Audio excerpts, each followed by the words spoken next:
Are there any questions for the any of the four speakers on this symposium?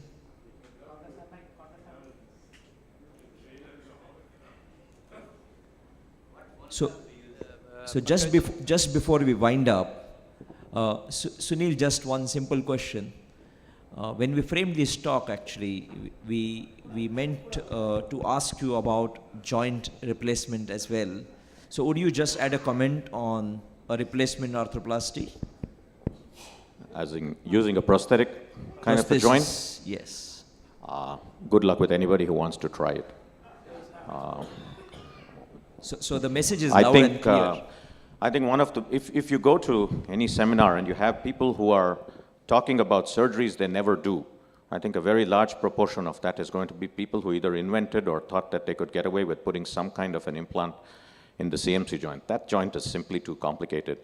I think these have stood the test of time, and I mean, we do them by the thousands, so I would just say if you're doing a prosthetic replacement, well, good luck.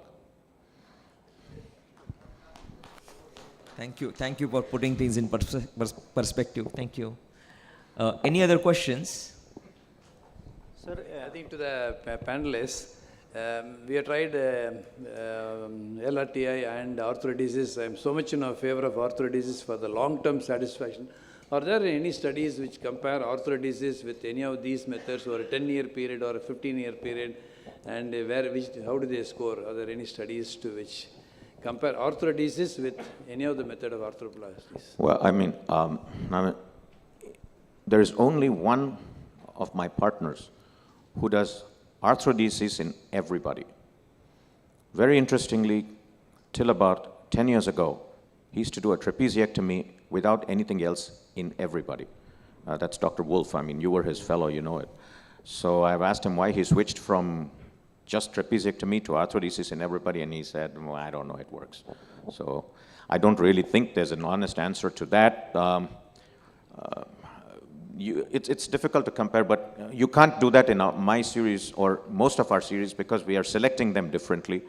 You probably have to do some kind of a randomized controlled trial to do that. And like I said, these patients typically are very, very satisfied. I mean, in fact, the arthrodesis patients don't seem to be very happy over time, but they're simply such heavy manual workers.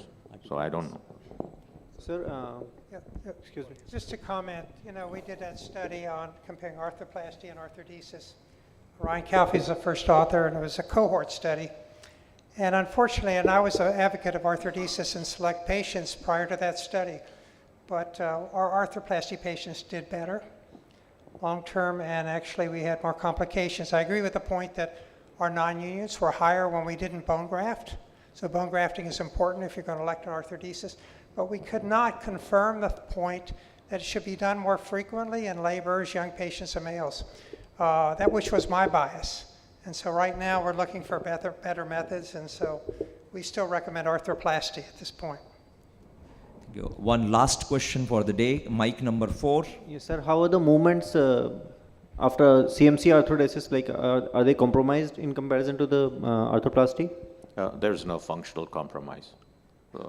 Now, if you sit and measure it, is there a difference? I do not know, but from a functional standpoint, patients do. They do reasonably well, but again, Professor stated that over the long term, they don't do well. So, Thank you, sir. Thank you very much, gentlemen. Thank you for staying with us during this long day. We'll be relieving you early today to take rest and be fresh for early morning sessions tomorrow.